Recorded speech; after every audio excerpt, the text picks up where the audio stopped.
இயேசுவின் ஜெப கோபுரம் ஊழியங்கள் வழங்கும்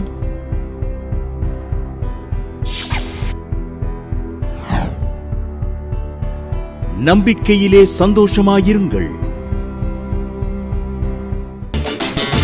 மகிமை மகிமை மகிமை தேவ மகிமை மகிமை மகிமை மகிமை மகிமை மகிமை தேவ மகிமை மகிமை மகிமை மகிமை மகிமை மகிமை தேவ மகிமை மகிமை மகிமை இறங்குதே இறங்குதே பரத்திலிருந்து இறங்குதே இறங்குதே இறங்குதே பரத்திலிருந்து இறங்குதே.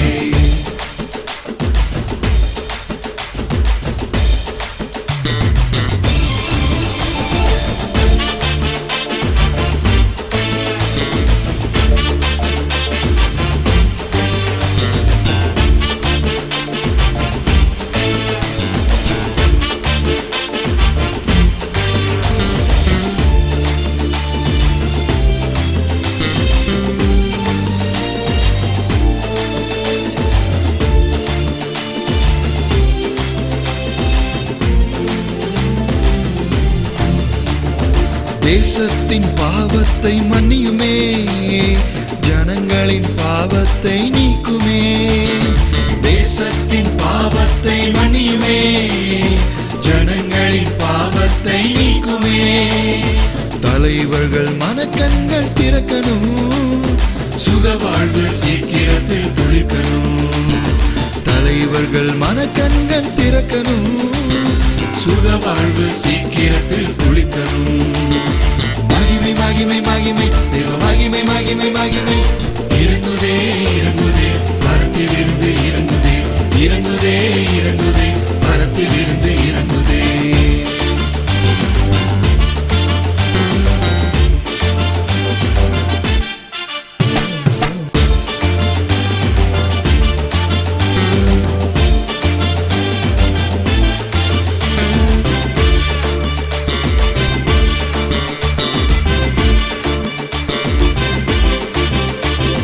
விசுவாசித்தால் தேவ மகிமை காண்போமே, அற்புதங்கள் அதிசயங்கள் நடக்குமே. விசுவாசித்தால் தேவ மகிமை காண்போமே, அற்புதங்கள் அதிசயங்கள் நடக்குமே. மரித்தவன் உயிரோடு எழும்புவான், ஏராளமானோர் இயேசுவண்டை வருவார்கள். மரித்தவன் உயிரோடு எழும்புவான், ஏராளமானோர் இயேசுவண்டை வருவார்கள். மகிமை மகிமை மகிமை தேவ மகிமை மகிமை மகிமை இறங்குதே இறங்குதே பரத்தில் இருந்து இறங்குதே இறங்குதே இறங்குதே பரத்தில் இருந்து இறங்குதே.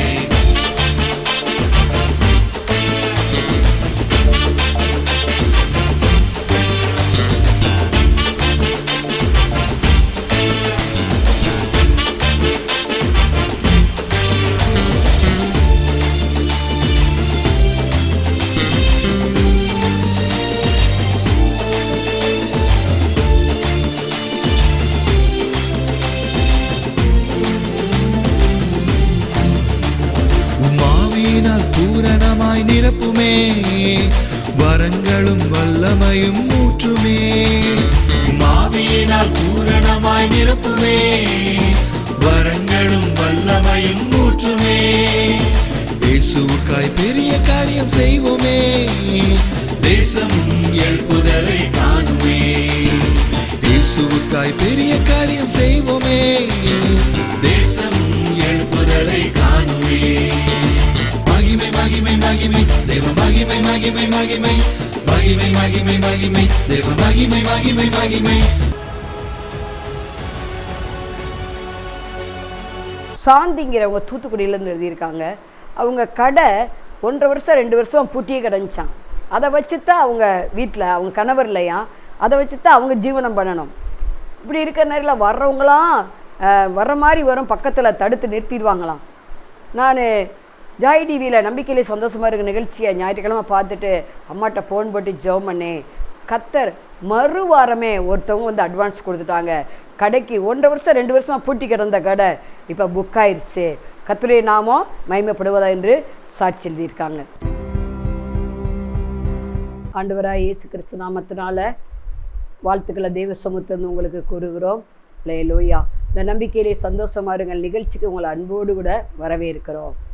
தொடர்ந்து ஒவ்வொரு ஞாயிறும் ஈவினிங்கில் 7:30 மணிக்கு ஜாய் டிவியில் நம்பிக்கையிலே சந்தோஷமாக இருங்கள் நிகழ்ச்சி ஒளிபரப்பப்பட்டு வருகிறது. ஒவ்வொரு வெள்ளிக்கிழமையும் காலை 8:15 நம்பிக்கை டிவியில் நம்பிக்கையிலே சந்தோஷமாக இருங்கள் நிகழ்ச்சி ஒளிபரப்பப்பட்டு வருகிறது. அல்லேலூயா. ஒவ்வொரு வேலைக்கிழமை இரவு 8 மணிக்கு ஜாய் டிவி யூடியூப்பில் துதி ஆராதனை ஒளிபரப்பப்பட்டு வருகிறது. ஒவ்வொரு 1ஆம் தேதியும் ஈவினிங் 7 மணிக்கு ஜாய் டிவி யூடியூப்பில் வாக்குத்தத்த துதி ஆராதனை நடைபெறுகிறது. மதுரை கீழவாசல் பகுதியில் ஒவ்வொரு 3ஆவது சனிக்கிழமை 7 மணி நேரம் துதி ஆராதனை ஜெபம் நடந்து கொண்டு இருக்கிறது. இதையெல்லாம் நீங்கள் மறக்காதிருங்கள்.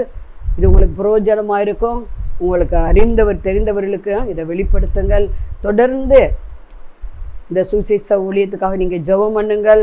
அது மாத்திரமல்ல, நீங்கள் காணிக்கையினால் இந்த ஊழியத்தை தாங்கும்படி உங்கள் அன்போடு கூட கேட்டுக்கொள்கிறோம். அல்லேலூயா. தலையை தாழ்த்தி ஜெபம் பண்ணுவோம். பரலோக பிதாவே, நாங்கள் சோத்திரிக்கிறோம், உம்மை துதிக்கிறோம். தேவாவே அசைவாடி வீராக ரீகா தகராவோ ஷெக்கா தகராவோ. அப்பா உமக்கு நன்றி நன்றி நன்றி அப்பா தகப்பனே. இந்த தேவ செய்திக்கு விரோதமாக வானமட்டத்தில் பொல்லாத ஆவியோ, பிரபஞ்சத்தில் லோகாதிபதிய சேனையோ, பொல்லா சாத்தான தீசக்தி வல்லமையில் அந்தர சக்தியில் ஆதிக்கங்களை எழும்பாதவர் இவை எல்லாவற்றையும் நசனா இயேசு நாமத்தில் கட்டி பார்த்து தழுகிறோம். தேவ பிரசனத்தை, தேவ சமாதானத்தை, இயேசு ரத்தத்தின் வல்லமையை, பரிசுத்தாவின் ஆளுகையை, பிதாவின் சித்தத்தை, அற்புதங்களை, அடையாளங்களை, சாட்சிகளை நசனா இயேசு நாமத்தில் இந்த புரோகிராம்களை கட்டவிழ்த்து விடுகிறோம். ஆவியானவரே இறங்குங்க இறங்குங்க இறங்குங்க இறங்குங்க. ஓ ராகா தீகா ராபோ தீகா பாபா லாபா ராபா. ஓ ராகா தீகா பாபா லாபா ராபோ ரீகா பாபா லாபா ராபோ. ஓ ரீகா பாபா லீபா ரபே. அலையலோயா. தொன்று வருகிற சாபத்தை கத்தர் எடுத்து போடுகிறார். அலையலோயா. மரத்தில் தூக்கப்பட்ட இவனும் சபிக்கப்பட்டவன் கிறிஸ்து நமக்காக சாவமாகி நியாயப்பிரமாணத்தை சாபத்திலிருந்து விடுதலையாக்கினாரே. அலையலோயா. ராகா தீகா ராபோசே. அலையலோயா. ராகா தீகா பாபா லாபா ராபோ. Oh thank you Jesus. பொருட்களை மீட்க முடியலேன்னு பார்த்துக்கிட்டு இருக்கீங்க எல்லா ஜீவலர்ஸும். அலையலோயா. அடமானத்தில் இருக்குது. சில பேர் அப்படியே திருப்பி வைக்கிறீங்க, அந்த நகையை திருப்ப முடியலை. அப்படிப்பட்டவங்க பார்த்துக்கிட்டு இருக்கீங்க. கத்தர் அதை திருப்ப ஒரு வாசலை திறக்கிறா. கத்தர் ஒரு அதிசயத்தை செய்கிறா. அலையலோயா. அலையலோயா. உங்களுக்கு வர வேண்டிய பணம் வந்தால் அதை திருப்பிடலான்னு நினைக்கிறீங்க. வர வேண்டிய பணம் நசனா இயேசுவின் நாமத்தில் வருவதாக. வடக்கே வைத்திராதே தெற்கே கொடு என்று சொல்லுகிற கத்தர், பட்சிக்கிற ஜனத்திலிருந்து பச்சனத்தை தருகிறவர் கத்தர் ஒரு அற்புதம் செய்வாராக. ரிகா தீகாராவா ஒரிகா பாபா லாபாராவா ஒரிகா தகால கெட்ட சொப்பனமாக வருதுன்னு பார்த்துக்கிட்டீங்க. ஓ இப்போதே அந்த கெட்ட சொப்பனத்தை காட்டுகிற பிசாசின் வல்லமை முறிக்கப்பட்டு போவதாக. அலையலோயா. ராகா தீகாராவா ஒரிகா பாலாபாராவா ஒரிகா. என் பிள்ளைக்கு 35 வயசாச்சு, இன்னும் திருமணம் ஆகலை. 32 வயசாச்சு, 40 வயசுக்கு மேலாச்சு, நான் திருமணம் ஆகலைன்னு கண்ணீரோடு இருக்கிற அருமையான சகோதரி சகோதரியே கத்தருங்களோடு இடைப்படுகிறார். அலையலோயாராக. ஏற்ற மணவாளனை, ஏற்ற துணையை நான் நிச்சயம் தருவேன். அலையலோயாராக. ரீகா பாபா லிபாரவா ரீகா பாபா. ஓ ரீகா பாபா லாபாரவா. கையூடி வர்ற மாதிரி வருது, அப்படியே நிறுத்தப்படுதுன்னு சொல்லுகிற மகளே, யாராவது தடுத்து நிறுத்திறாங்கன்னு சொல்லுகிற மகளே, அலையலோயா. கத்தர் செய்ய நினைத்து தடைப்படாது என்று சொல்லுகிறதுக்கா நன்றி நன்றி நன்றி. தடைகளை உடைக்கிறவர், தடைகளை உடைத்து காரியத்தை வாய்க்க பண்ணுவதற்கா நன்றி. ஒரிக்க தீகா ரீகா ஷேபா லாபாரா ஓரிகாபா ஓரி பாபா லாபாரா. ஊழியம் செய்கிறவங்க பார்த்துக்கிட்டு இருக்கீங்க. ஜனங்கள் வர்றாங்க, திருப்பி அப்படியே வர்றது நிறுத்துறாங்க. அலையிலோ ஒரு நேரம் சர்ச்சு நிறையுது ஜனங்கள், ஒரு நேரம் பாதி கூட வர மாட்டேங்கிறாங்க. அலையிலோ இப்படிப்பட்ட நிலைமை மாறுகிறது. ஜன திரட்சி ராஜாவுக்கு மகிமை என்று சொல்வதற்கா நன்றி. இயேசு நாமத்தை பிதாவே ஆமென். செய்தியுடைய தலைப்பு மீகா 2:13. தடைகளை நீக்கி போடுகிறவர் அவர்களுக்கு முன்பாக நடந்து போகிறார். பார்த்தீங்களா? தடைகளை நீக்குகிறவர் அவர்களுக்கு முன்பாக நடந்து போகிறார். இதுவே கூட செய்தி தலைப்பை வச்சா நல்லா இருக்கும். தடைகளை நீக்கி போடுகிறவர் அவர்களுக்கு முன்பாக நடந்து போகிறார். பார்த்தீங்களா? இதான் தலைப்பு. அதான் சரியாக வரும். சரி, இங்கே நம்ம பார்க்குறோம், நமக்கு முன்பாக ஆண்டவர் போவாரானால் தடைகள் நீக்கப்படும். நாம ஒரு காரியத்தில் செயல்பட்டால் அது தடுத்து நிறுத்தப்படும். எனக்கு தெரிஞ்ச ஒரு சகோதரி திருமணம் ஆகலை, ஆனால் அவங்க நல்ல ஒரு கம்பெனியில் ஒர்க் பண்ணுறாங்க. அவங்களுக்கு எத்தனையோ அலைன்ஸ் வந்துச்சு. அவங்க என்கிட்ட சொல்லுவாங்க, எங்களை மாப்பிள்ளை வீட்டுக்காரங்க அவங்க ஊருக்கே ஒரு சர்ச்சுக்கு வர சொல்லியிருக்காங்க அப்படின்னு சொல்லுவாங்க. நான் சொன்னேன், எதுக்கு அப்படி போகிறீங்க? அவங்க தானே இங்கே வரணும், உங்கள் ஊரில் உள்ள சர்ச்சுக்கு அவங்கள வர சொல்லுங்க அப்படின்னு சொல்லுவதுண்டு. ஏன்னா ஸ்திரீக்காக புருஷன் உண்டாக்கப்படலை, புருஷனுக்காக ஸ்திரீ உண்டாக்கப்பட்டா. அப்படி ஆண்டோடைய வார்த்தை அப்படி மீறி எத்தனை முறை போய் என்ன நடந்துச்சு? தடை தான் வந்துச்சு. இன்னும் அந்த அவங்களுக்கு திருமணமே அந்த சிஸ்டர் இன்னும் நடக்கலை. தடைகளை உடைத்து போடுகிறவர் உங்களுக்கு முன்பாக செல்லுவாரானால் தடைகள் உடையும். நீங்கள் எப்படியாவது பெற்றோர் தன் பிள்ளைக்கு மேரேஜ் நடந்துடணும்னு நீங்கள் ஆசைப்படுறீங்க, நல்லது. அவங்க அங்கே வர சொல்லியிருக்காங்களே போகலான்னு, அது தேவ சுத்தமே இல்லை. அவங்க ஊர் சர்ச்சுக்கு நீங்கள் ஏன் போகிறீங்க? இவங்க இருக்கிறதுக்கும் அந்த மாப்பிள்ளை ஊருக்கு ஒரு ட்ராவல் ஒரு 8 மணி நேரம் 7 மணி நேரம் ஆகும். அவங்க தான் அங்கே வரணும். ஏன்னா வேதத்தின்படி அப்படி தான் இருக்குது. ரெபக்கா ஈசாக்கை தேடி வரல, ஈசாக்கு விட்டாதான் ரெபக்கால தேடி போனாங்க இல்லையா? தடைகளை உடைக்கிறவர் அவளுக்கு முன்பாக போனா. இங்கே நம்ம பார்க்குறோம், நம்ம எடுத்த காரியத்தில் வெற்றி பெற வேண்டுமானால், தடை இல்லாமல் அந்த காரியம் நடக்க வேண்டுமானால், எல்லா காரியத்திலும் முதலாவது என்ன செய்யணும்? ஆண்டவரை நம்ப வேண்டும், ஆண்டவரை விசுவாசிக்க வேண்டும். விசுவாசம் என்பது நம்மப்படி உறுதி காணப்படாத நிச்சயமாக இருக்கிறது. இந்த தேவனுடைய வார்த்தை நம்ம வாயிலிருந்து உச்சரிக்கப்பட்டு கொண்டே இருக்க வேண்டும். இருதயத்தில் வசனம் இருந்தால் தான் நம்ம வாயினால அறிக்கையிடுவோம். வசனம் தங்க விடாதபடி பிசாசு என்ன பண்ணுறான்னு தெரியுமா? வசனத்தை எடுத்து போட்டுறான் வெளியே. அதான் முற்களின் நடுவே விதைக்கப்பட்ட விதைகள், கற்பாறையின் மேல் விதைக்கப்பட்ட விதைகள், வழியருகே விதைக்கப்பட்ட விதைகளை குறித்து நம்ம வாசிக்கிறோம் இல்லையா? நல்ல நிலத்தில் விதைக்கப்பட்ட விதைகள். இந்த நல்ல நிலத்தில் விதைக்கப்பட்ட விதையாகிய வேத வசனம் நல்ல உண்மை நன்மையான இருதயத்தில் இருந்தால் அந்த வசனத்தை அறிக்கையிடலாம். இல்லை, தடைகளை தவிர்க்கிறவர் எனக்கு முன்பாக போகிறார், தடையே எனக்கு வராது. இன்னைக்கு பாருங்க, அநேகருடைய மேரேஜ் காரியத்தில் நிறைய அலைன்ஸ் வந்து நின்று போகுது. சில பேர் வீட்டில் சொல்லுவாங்க, நான் பச்சி இதுகளை வாங்கி வச்சு எத்தனை தடவை அவங்கள வரவேற்கிறது, எத்தனை முறை என் பொண்ணு அவங்களுக்கு முன்பாக நல்லா புடவை கட்டி நிற்கும், காப்பி கொண்டு கொடுக்கும், எப்பமா இதுக்கு ஒரு முடிவு வரும் அப்படின்னு சொல்லுவாங்க. நல்லா பார்த்துட்டு போய் சொல்லி அனுப்புறது, கடைசியில் என்ன செய்கிறது? நெகட்டிவாக சொல்லிடுவாங்க. பொண்ணு கருப்பாக இருக்குது, அது இருக்குது, இதாக இருக்குதுன்னு சொல்லி. அப்படிலாம் செய்யாதீங்க. தடைகளை உடைத்து போடுகிற உங்களுக்கு முன்பாக செல்வாரானால் நம்ம தடைகளை நீக்கி வாசல்ல பிரவேசிக்க முடியும். அந்த தடையை நீக்கி நம்ம அந்த காரியத்தை வாய்க்க பண்ண ஆண்டவரால் முடியும். தடைகள் நீங்கிச்சுன்னா நம்ம காரியம் வாய்க்கும். அப்படித்தானே? இங்கே நம்ம பார்க்குறோம் 45 ஏசாயாவில் 2, நான் உனக்கு முன்னே போய் கோணலானவைகளை செவ்வையாக்குவேன். தடைகளை தவிர்க்கிறவர் நமக்கு முன்பாக போகணும், நம்ம ஜெபிக்கணும். ஆண்டவரே, அதே 33 யாத்திரா 33ல் அவர் சொல்கிறாரு, 14வது வசனம் நினைக்கிறேன், மோசே சொல்கிறாரு, நீர் எங்களுக்கு முன்பாக போனால் நாங்கள் வருவோம், உங்களுடைய சமூகம் எங்களுக்கு முன்பாக வந்தால் நாங்கள் வருவோம், இல்லைன்னா நாங்கள் போகல ஆண்டவரேன்றாரு.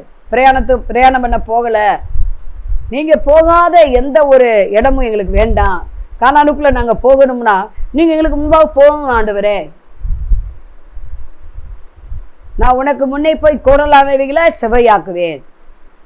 மோசே என்ன சொல்கிறாரு? உங்களுடைய சமூகம் எங்களுக்கு முன்பாக செல்லணும், உங்களுடைய கண்களை எங்களுக்கு கிருபை கிடைக்கணும் அப்படிங்கிறாரு. அப்போ தான் அவருடைய கிருபை கிடைச்சா தான் நமக்கு இளைப்பாறுதல் உண்டாகும், நமக்கு சமாதானம் உண்டாகும், போகிற காரியத்தில் வெற்றி ஆகும். ஜெபிக்கிறதுனால ஒன்றும் நடக்க போகிறதில்ல. நம்ம ஜெபிக்க வேண்டிய கடமை நம்ம கடமை. இறங்குகிற தேவனால் தான் எல்லாமே நடக்கும்.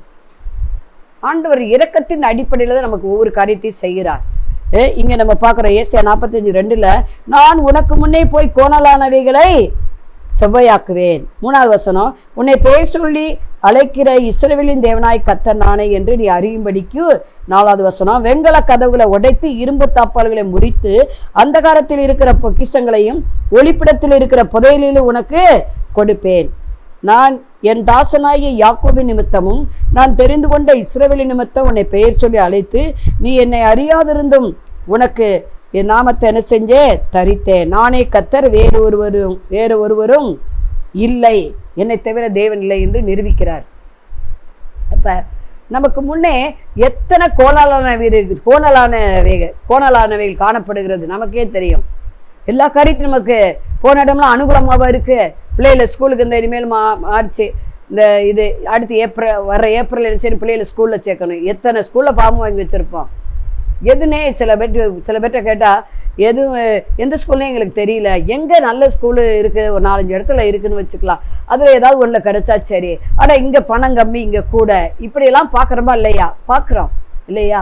ஆனால் ஆண்டவர் நம்ம நேர்வழியாக நடத்த விரும்புகிறார். தடைகளை நீக்கி எந்த ஸ்கூலில் நம்ம பிள்ளையை படிக்கணும், எந்த காலேஜில் படிக்கணும், எந்த வேலைக்கு போகணும், எப்படிப்பட்ட இடத்துல திருமணம் பண்ணி கொடுக்கணும், எப்படிப்பட்ட இடத்துல பொண்ணு எடுக்கணும், யாரோட சம்பந்தம் பண்ணணும். இன்னைக்கு அநேக புறஜாதிகளோடு சம்பந்தம் பண்ணிட்டு போட்டு ரொம்ப கஷ்டப்படுறாங்க, ரொம்ப கஷ்டப்படுறாங்க. அப்படிலாம் செய்யக்கூடாது. விசுவாசிக்கு அவிசுவாசிக்கும் ஐக்கியமே கிடையாது. பேலியாளுக்கும் கர்த்தருடைய பிள்ளைக்கு சம்மந்தமே கிடையாது. அதெல்லாம் மாற்றிடலாம் அப்படின்னா மாற்ற முடியாதுங்க. நீங்களான்னு எனக்கு தெரியும் எத்தனையோ பேர் அப்படி ஒரு வீட்டிலலாம் 2 பையங்க. இந்த 2 பையங்களுமே நல்ல ஸ்பிரிச்சுவல் பையங்க. ஆனால் 2 பேருமே வேலை பார்க்குற இடத்துல என்ன பண்ணிட்டாங்க, புறஜாதி பிள்ளையில லவ் பண்ணி மேரேஜ் பண்ணிட்டாங்க. நாங்கள் கொண்டு வந்துடுவோமான்னு சொன்னாங்க. 10 வருஷம் ஆச்சு, 5 வருஷம் ஆச்சு, இன்னும் கொண்டே வர முடியலையா. ரொம்ப ஒரு வேதனையான காரியம். ஆகவே பெண் பார்க்குற காரியமோ, படிப்பு காரியமோ, வேலை காரியமோ, அது ஊழிய காரியமோ, அது இடத்து காரியமோ, அது தொழில் காரியமோ, ஆண்டவர் முன்பாக செல்ல வேண்டும். கோணலான இருக்கிறதெல்லாம் நேராக்குகிறவர், தடைகளை உடைக்கிறவர். ஆண்டவரே நான் அந்த இடத்துக்கு போகிறேன்ப்பா, எனக்கு உதவி செய்யுங்க, உங்களுக்கு சித்தமானாலும் என்னை அனுப்புங்க, இல்லை தடையை போட்டு நிறுத்துங்க. சரி, நம்ம எந்த ஒரு காரியமோ, ஊழிய காரியமோ, எப்படிப்பட்ட காரியங்களுக்கோ தடைகள் நீங்குவதற்கு ஆண்டவர் முதலாவது முன்பாக செல்ல வேண்டும். 2வதாக பார்த்தோம்னா வசனம் சொல்ல முடியாதபடி சில இடங்கள்ல தடை வருகிறது. அப்போஸ்தலர் 16:6 ஆசியாவிலே வசனத்தை சொல்லாதபடிக்கு பரிசுத்தாவினாலே தடை பண்ணப்பட்டு 7வது வசனம் மீசியா தேசம் மட்டும் வந்து பித்தினியா நாட்டுக்கு போக பிரயத்தனம் பண்ணினார்கள், ஆவியானவரோ அவர்களை போக விட்டாதிருந்தார். பார்த்தீங்களா, இவங்க போற நாட்டுக்கு போக வேண்டான்னு ஆண்டவர் ஆசியா கண்டத்தில் சுவிசேஷத்தை சொல்ல முடியாதபடி பவுலுக்கு தடை இருந்தது. பிறகு அவர் எப்படிதான் போறாரு, ஆண்டவருடைய சித்தம் அங்க சுவிசேஷம் சொல்லுவது இல்லை அந்த நேரம். இப்ப நீங்களாலும் ஆசியா கண்டத்திலான இருக்கிறோம், நம்மளாம் ஆண்டவரை அறிஞ்சிருக்க இல்லையா. அந்த நாட்கள்ல அப்ப பல ஆயிரக்கணக்கான ஆண்டுகளுக்கு முன்பாக இயேசு வந்தே 2024 ஆயிடுச்சு இல்லையா அந்த உலகத்துக்கு வந்து. சரி, இதுலேயே நம்ம பார்த்தோமானால் பிறகு ஆசியா கண்டத்தில் போகக்கூடாது, ஆசியா தேசம் வழியாக நீங்கள் போகக்கூடாது. ஆனால் எங்கே போக வைக்கிற உடனே அவர் ஒரு தரிசனத்தை பார்க்குறாரு. ஐயோ தடை வருதே, சுவிசேஷம் அறிவிக்க நம்ம ஊழியத்துக்கு கிளம்பிட்டோமே. சில ஊழியரை கூட்டிக்கிட்டு தான் அவர் ஊழியத்துக்கு போகிறாரு. மிஷினரி பிரயாணம் தான் அவர் பண்ணுறாரு, மிஷினரி அப்போஸ்தலர் தான் அவர். ஆகவே மிஷினரியாக தான் போகிறாரு ஒவ்வொரு தேசத்துக்கும்.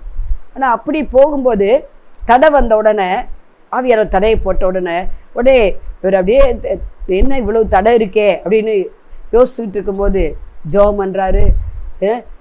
ஆண்டவர் என்ன பண்ணுறாரு, ஒரு தரிசனத்தை காமிக்கிறார். நீ மக்கெதோனியா நாட்டிலேருந்து ஒரு மனுஷன் வந்து எனக்கு உதவி செய்யன்னு கேட்டானா. அப்போ மக்கெதோனியாவுக்கு ஆண்டவர் போய் சொல்கிறாருன்னு மக்கெதோனியா நாட்டுக்கு என்ன செய்கிறாங்க, செல்லுகிறார்கள். கர்த்தர் அங்கே தான் பெரிய ஒரு எழுப்புதலை என்ன செஞ்சார், கட்டளையிட்டார். அங்கே தான் குறி சொல்லுகிற ஆவி துரத்தப்பட்டது. சிறைச்சாலையில் பவுல் சீலாவும் செய்யாத குற்றத்துக்காக அடைக்கப்பட்டாங்க. பார்த்தா சிறைச்சாலைக்காரன் ரட்சிக்கப்படுறான், குடும்பமாக ரட்சிக்கப்படுறான், ஒரு எழுப்புதல் உண்டாகுது. அப்போ அதிலே ஒரு நன்மை இருக்குது இல்லையா. குறி சொல்லுகிற ஆவிலாம் அந்த மக்கெதோனியா விட்டு வெளியேறுது. அல்லேலூயா, ரிக்காதாகாரா வச்சே பெரிய ஒரு எழுப்புதல் உண்டாகுது. எல்லாருடைய கட்டுகள் இந்த சிறைச்சாலையில் விழுகுது. மக்கெதோனியா தேசத்தில் இருந்த அந்த சிறைச்சாலையில் நிறைய பேர் குற்றவாளி இருக்காங்க. அங்கே பவுல் சீலாவை அடைக்கிறாங்க குறி சொல்லுகிற ஆவியை துரத்துனதுனால. ஆனால் அங்கே எல்லாருடைய கட்டுகளும் விழுகிறது. அப்போ கட்டுகள் இருக்கிற இடத்துல போய் ஆண்டவர் ஊழியம் செய்யணும்னு நினைக்கிறாரு. கட்டுகளை உடைக்கிற ஊழியத்தை தந்திருக்கிறாரு. அநேக குடும்பமாக ரட்சிப்புகளை நடத்துகிற ஊழியத்தை தந்திருக்கிறாரு. அதனால பாருங்க, தடை ஆசியாவுக்கு போகாமல் தடை போட்டது நல்லதா இல்லையா? நல்லது. அதனால பாருங்க, இங்கே ஒரு எழுப்புதல் உண்டாச்சு மக்கெதோனியாவில். மக்கெதோனியா சபையார் எப்படி இருப்பாங்களாம், மக்கெதோனியா நாட்டார் நல்லதைத்தான் பேசுவாங்களாம். வேதத்தை ஆராய்ந்து பார்ப்பாங்களாம், நற்குணசாலிகளாக இருந்தாங்களாம். சரிங்களா? அப்போ தடைகளை ஊழியத்தில் தடைகளை கர்த்தர் தகர்த்து போடுகிறார். நீங்கள் எங்கே போகணும், எப்படி பேசணும், எங்கே போய் ஊழியம் செய்யணும், யாரை போய் சந்திக்கணும், இதெல்லாம் கர்த்தர் உங்களுக்கு போதித்து தடைகளை உடைத்து போதித்து வழி நடத்துகிறவராக இருக்கிறார். அதே போல் பொருளாதாரம், இன்னைக்கு நிறைய பேருக்கு பொருளாதாரம் கஷ்டமாக இருக்குது. ஊழியத்தில் பொருளாதாரம் தேவைப்படுது இல்லையா? சுவிசேஷம் போய் அறிவிப்பதற்கு கண்டிப்பாக பொருளாதாரம் தேவை. சபை கட்டுவதற்கு, ஏழை எளிதுக்கு நன்மை செய்வதற்கு, அன்றி விசுவாச குடும்பத்தாருக்கு உதவி செய்வதற்கு, இன்னைக்கு ஒரு கன்வென்ஷன் கூட்டம் நடத்துவதற்கு எவ்வளவோ பணம் தேவைப்படுது இல்லையா? அதுக்கு ஆண்டவர் தடைகளை உடைக்கிறார். எப்படின்னா, இங்கே ஏசாயா 45ஆம் அதிகாரம் 4வது வசனம், வெங்கல கதவுகளை உடைத்து இரும்பு தாப்பால்களை முறித்து அந்தரங்கத்தில் இருக்கிற பொக்கிஷங்களையும் ஒளிப்பிடத்துள்ள புதையல்களையும் உனக்கு கொடுப்பேங்கிறாரு. அப்போ ஒளிப்பிடத்தில் இருக்கு கர்த்தர் நமக்கு அந்தரங்கத்தில் பொக்கிஷத்தை வச்சிருக்காரு. வானத்தின் பலகனியில் திறந்து என்ன செய்கிறாரு? ஆசீர்வதிப்பார். அதுக்கு ஒரே வழி பாருங்க, மல்கியா 3:10 தான். உங்கள் தசமாவங்களையும் காணிக்கலையும் ஆலயத்தில் ஆகாரம் உண்டாகும்படிக்கு ஆலயத்துக்கு என்ன செய்யுங்க, உங்களுக்கு ஆகாரம் உண்டாகும்படி கொண்டு வாங்க அப்படிங்கிறாரு. அப்பொழுது வானத்தின் பலகனியில் திறந்து நான் ஆசீர்வதிக்க மாட்டேனா என்று சோதித்து பாருங்கள் சொல்றாரு. ஆகவே இதை பார்த்து கொண்டு இருக்கிற அருமையான சகோதரியே, நீங்களும் கூட இன்னொரு வசனம் உண்டு. ஏசாயா 45:14 எகிப்தின் சம்பாத்தியமும் எத்தியோப்பியாவின் வர்த்தக லாபமும் நெடிய ஆட்களாகிய சபையரின் வர்த்தக லாபமும் உன்னிடத்திற்கு தாண்டி வந்து உன்னுடையதாகும். அவர்கள் உன் பின்னை சென்று விலங்கிடப்பட்டு நடந்து வந்து உன்னுடனே மாத்திர தேவன் இருக்கிறார் என்றும் அவரை அல்லாமல் வேறு தேவன் இல்லை என்று சொல்லி உன்னை பணிந்து கொண்டு உன்னை நோக்கி விண்ணப்பம் பண்ணுவார்கள் என்று கர்த்தர் சொல்லுகிறார். பார்த்தீங்களா? எகிப்தின் சம்பாத்தியம், எத்தியோப்பியாவின் வர்த்தக லாபம், நெடிய ஆட்களாகிய சபேரின் வர்த்தக லாபம், இதெல்லாம் அவங்கள விட்டு தாண்டி நம்மகிட்ட வருதா? ஏன்னா பாவியுடைய ஆஸ்தி நீதிமானுக்காக சேர்த்து வைக்கப்படுகிறது. சங்கீதம் 105 லாஸ்ட் வசனம் இப்படி சொல்லுகிறது, புறஜாதியுடைய கையின் பிரயாச இஸ்ரவேல் ஜனங்கள் சுதந்திரித்து கொண்டார்கள், அல்லேலூயா. பார்த்தீங்களா? அப்ப பொருளாதார கஷ்டம் நீங்கிறது, தடைகளை உடைக்கிறார். நமக்கு வர வேண்டிய பொருளாதார ஆசீர்வாதம். பணம் எல்லாவற்றிற்கும் உதவும், ஆனால் பணம் ஆசைதான் இருக்கக்கூடாது. பணம் வந்தால் நல்லா என்ன செய்யணும்? சுவிசேஷ ஊழியத்துக்கு பயன்படுத்தணும். ஆண்டவரை பற்றி அறியாத இடங்களுக்கு கன்வென்ஷன் கூட்டம் வச்சு என்ன செய்யணும்? ஆத்மாக்கள் ஆதாயம் பண்ணணும். நம்ம வெறுங்கையா போகக்கூடாது. ஆண்டவர் சொன்னது, நீங்கள் சர்வ சிகிச்சைக்கும் போய் என்ன செய்ய? சுவிசேஷத்தை அறிவிங்கள்ங்கிறாரு. ஆகவே பொருளாதார கஷ்டம் நீங்குவதற்கு ஆண்டவர் என்ன செய்யணும்? அந்தரங்கத்தில் இருக்கிற பொக்கிஷங்களை நமக்கு காமிக்க வேண்டும். தேவையில்லாமல் அலையக்கூடாது. அலையலோயா. பாருங்க, பவுல் ஊழியத்துக்கு எத்தனை பேர் உதவியா இருந்தாங்க. மக்கெதோனியா சபையார் ரொம்ப தருத்தரத்தில் இருந்தாங்கன்னு 2 கொரிந்தியர் 8ஆம் அதிகாரத்தில் எழுதப்பட்டிருக்கு. ஆனால் அவங்க சொன்னாங்களாம், தயவு செஞ்சு இதை வாங்கிக்கங்க, மறுநாள் சாப்பாடு கூட அவங்களுக்கு இல்லையா. ஆனால் அப்படிப்பட்ட ஏழைகளுடைய பணத்தினால ஊழியம் மக்கெதோனியாவில் ஸ்தாபிக்கப்பட்டது, தடையின்றி ஸ்தாபிக்கப்பட்டது. அதனால வருங்காலங்கள் மக்கெதோனியா சபைக்கு எழுதப்பட்டது தான் 2 கொரிந்தியர் 8:9. அவர் ஐஸ்வர்யமுள்ளவராய் இருந்தும் நம்முடைய தரித்திரத்தினாலே இல்லை அவருடைய தரித்திரத்தினாலே நம்ம ஐஸ்வர்யங்களாக மாக்கும்படி அவர் நம் நிமித்தம் தரித்திரனாரே. சரிங்களா? அப்போ பொருளாதாரத்தில் தடைகள் நீங்க வேண்டுமானால் அவர் இயேசு எனக்காகவே தரித்திரனார், என்னை பணக்காரியா மாற்றும்படி, என்னை ஐஸ்வர்யவனாக, என்னை ஆஸ்தி உள்ளவனாக மாற்றும்படி அவர் தரித்திரனார் என்று சொல்லி விசுவாசத்தை கிரியில காமிக்க வேண்டும். அப்பொழுது தடைகள் ஆண்டவர் பொருளாதாரத்தில் உடைப்பார். முதல்ல நம்ம செல்லும் காரியங்கள் வாய்ப்பதற்கு ஆண்டவர் முன்பாக செல்லணும். 1. 2வது, பொருளாதார தடை ஊழியம் வாசல் திறக்கப்படுவதற்கு ஜெபிக்கணும். இந்த இடத்துக்கு போகக்கூடாது. அதை ஃபாதர் பாடுறாருல, எங்கே செல்ல வேண்டும், எப்படி செல்ல வேண்டும், வழிநடத்த ஆவியானவர்கிட்ட வழிநடத்தும்படி கேட்க வேண்டும். 3வது, பொருளாதாரம் கர்த்தர் வச்சு பொக்கிஷங்களை தர விரும்புகிறார். எகிப்தின் சம்பாத்தியத்தை தர விரும்புகிறார். அதற்கு என்ன செய்ய வேண்டும்? காத்திருக்க வேண்டும். நம்ம கர்த்தர் கொடுத்து நம்மளை என்ன செய்ய? தாராளமாக ஊழியர்களுக்கு விதைக்க வேண்டும், ஏழைகளுக்கு உதவி செய்ய வேண்டும். அப்பொழுது என்ன செய்வார்? ஆண்டவர் நிச்சயம் ஒளிப்படுத்தல பொக்கிஷத்தை தருவார், வானத்தின் பலகனிகளை திறப்பார். 4வதாக சந்திப்பதற்கு தடை. ஒரு ஊழியரை போய் சந்திக்கிறதோ, இல்லை ஒரு விசுவாசியை போய் சந்திக்கிறதோ, இல்லை விசுவாசி ஒரு ஊழியரை போய் சந்திக்கணும், ஒரு முக்கியமான காரியங்களுக்கு போய் சந்திக்க வேண்டியது இருக்குன்னு வச்சுக்கலாம். அப்போ தடை வருது. 1 தெசலோனிக்கேயர் 2:18 அப்படி சொல்லுது, ஆகையால் நாங்கள் உங்களிடத்தில் வர 2 தரம் மனதாயிருந்தோம், பவுலாகிய நானே வர மனதாயிருந்தேன், சாத்தானோ தடையை பண்ணினான். நிறைய காரியங்கள், நிறைய இடங்கள்ல சாத்தான் தடையை போடுறான் இல்லையா? ஊழியத்துக்கு சில இடங்களில் போகக்கூடாதுன்னு ஆவியானவர் தடை போடுறாரு. இங்கே நம்ம போய் யாரை சந்திக்கணுமோ, முக்கியமான விஷயம் சந்திக்கணும்னு நினைப்போம். ஆனால் அது குடும்ப காரியமாக இருக்கலாம், ஊழிய காரியங்கள் இருக்கலாம், திருமண காரியமாக இருக்கலாம், வேலை காரியமாக இருக்கலாம். அதுக்கு தடை யார் போடுறா? சாத்தான். சாத்தான்கிரியில் அழிக்கும்போது தேவகுமாரன் இயேசு வெளிப்பட்டார். 1 யோவான் 3:8 அப்படி சொல்லுகிறது. ஆகவே கர்த்தர் ஊழிய தடைகளை உடைக்கிறார், நமக்கு வர வேண்டிய ஆசீர்வாத தடையை உடைக்கிறார், நமக்கு முன்னே போய் கோணலான எல்லாவற்றையும் நேராக்குகிறார். அதே போல நம்ம சந்திக்க வேண்டிய மனிதர்களை சந்திக்கும்படி செய்கிறார். லாஸ்டாக ஆதியாகமம் 24:56 திருமண தடையை உடைக்கிறார். அங்கே எலியேசர் பெண் கேட்கும்படி போகிறான். அங்கே நம்ம பார்க்குறோம், அங்கே ரெபக்காள் ஆடு மேய்த்து கொண்டு இருக்கிறாள். அவன் ஒரு அடையாளத்தோடு போகிறான். சுருக்கமாக சொல்கிறேன். இப்போ லாபான் வீட்டுக்கு போயாச்சு எல்லாரும். ரெபக்காலும் போயிட்டா, இந்த ஈசாக்கு வீட்டாரும் போயிட்டாங்க. அவர் சொல்கிறாரு, கர்த்தர் காரியத்தை வாய்க்க பண்ணியிருக்க, நீ தடை போடலாமா? இவங்க சொல்கிறாங்க, பெண்ணின் வாய்ப்பிறப்ப கேட்போன்னு சொல்லும்போது, கேட்கும்போது அவள் போகிறேன்னு சொல்கிறான். போகிறேன்னு சொன்னோன்னே இவன் உடனே இமிடியட்டாக ஈசாக்கு மனைவியை என்ன செய்தான், கூட்டிகிட்டு போகணுன்னு நினைக்கிறான் ரெபக்கால. அப்போ பெண் வாய்ப்பிறப்ப கேட்போம். அவங்க என்ன சொல்கிறாங்க, பெண் வீட்டார் என்ன சொல்கிறாங்க, ஒரு 10 நாளைக்கு பொண்ணு எங்களோட இருக்கட்டும், அப்புறம் நீங்கள் கூட்டிகிட்டு போங்கங்கிறாங்க. பெண் எங்களோட இருக்கட்டும் 10 நாளைக்குன்னு. ஆனால் இல்லை, கர்த்தர் காரியத்தை வாக்கிய பண்ணியிருக்க, நீங்கள் தடை போடலாமா? அன்னைக்கு அநேக திருமணங்கள் சுயத்தினால்தான் தடைபட பண்ணுகிறது. நல்லா தெரிஞ்சுங்க. பொண்ணு அழகா இல்லை, வேலை கம்மியாக இருக்குது, அவங்க சரியாக செய்ய மாட்டேங்கிறாங்க, கருப்பாக இருக்குது, சிவப்பாக இருக்குது, கலர் பிடிக்கலாம், வெளி தோற்றத்தை பார்க்கவே கூடாது. கர்த்தருடைய சித்தமான்னு பாருங்க. அல்ல என்னத்துக்கு 6 மாதம் 1 வருஷம் எத்தனையோ கல்யாணங்கள் அப்படித்தான் 1 வருஷம் கழித்து பேசி ஃபோன்லேயே 2 பேரும் பேசி பொண்ணு மாப்பிள்ளை பேசி காரியமே ஆகாமல் போயிருக்கு. இப்பெல்லாம் தயவுசெய்து செய்யாதீங்க. கர்த்தர் காரியத்தை வாய்க்க பண்ணால் அதை உடனே செய்யுங்க. உங்கள் பிள்ளைகளுக்கு எதிர்காலம் நன்றாக இருக்கும். ரெபக்காள் ஆண்டவர் கோடான கொடியாக பெருக பண்ணினார். 24 அதிகாரம் ஆதியாகமம் 60 சொல்லுகிறது. ஆகவே நமக்கு நாமே தடை போடாதபடி அந்த தடையை கர்த்தர் இன்றைக்கு உடைக்கிறார். ஜெபம். பரலோக பிதாவே, நாங்கள் சோத்திரிக்கிறோம். தடைகளை தவிர்க்கிறவர் நமக்கு முன்பாக கடந்து செல்கிறார். தடைகளை நீக்கி வாசல்ல பிரவேசிப்பீர்கள். ராக்கா தீகா ராபா ரேகா பாபா. ஊழிய தடை, யாராவது சந்திக்கிறதுக்கு தடை, அதை கர்த்தர் எடுத்து போடுகிறார். அலைய லோயா, செல்லுகிற இடமெல்லாம் தடையா இருக்கு. எந்த காரியத்துக்கு போனாலும் தடை, அந்த தடையை கர்த்தர் உடைப்பீராக. ஒரு அதிக திருமண தடையை உடைப்பீராக, ஊழிய தடையை உடைப்பீராக. அலை லோயா ரகாதிகா போக்குவரத்து தடையை உடைப்பீராக. தேவனார் அசைவாடுங்க. இயேசு நாமத்தை பிதாவே.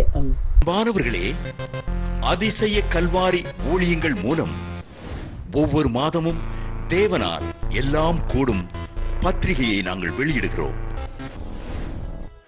தேவ சமூக பாடல்கள் DVD, ACD, இந்த பாடல்களை நாங்கள் வெளியிடுகிறோம். அதிசய கல்வாரி ஊழியம் இது தீர்க்க தரிசன ஜெப ஊழியமாக நடைபெறுகிறது. இந்த ஊழியங்களுக்காக ஜெபிக்க, காணிக்கையை அனுப்ப தாங்க மறவாதிருங்கள். ஜெபிக்கிற, கொடுக்கிற, உழைக்கிற உங்கள் ஒவ்வொருவரையும் ஆண்டவர் தாமே ஆபிரகாமை ஆசீர்வதித்தது போல சகல விதத்திலும் உங்களை ஆசீர்வதிப்பாராக. ஆமென். அன்பிற்குரியவர்களே, இந்த ஊழியத்தை உங்கள் காணிக்கைகளால் தாங்குபவர்களின் கவனத்திற்கு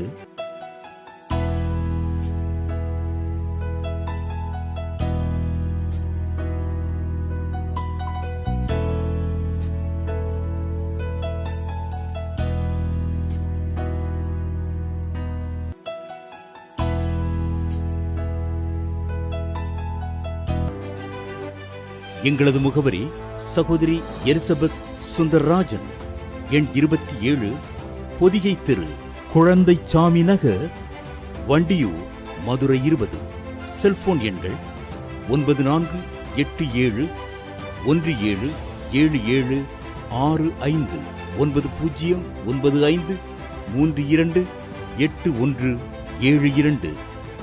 மற்றும் 9443930850.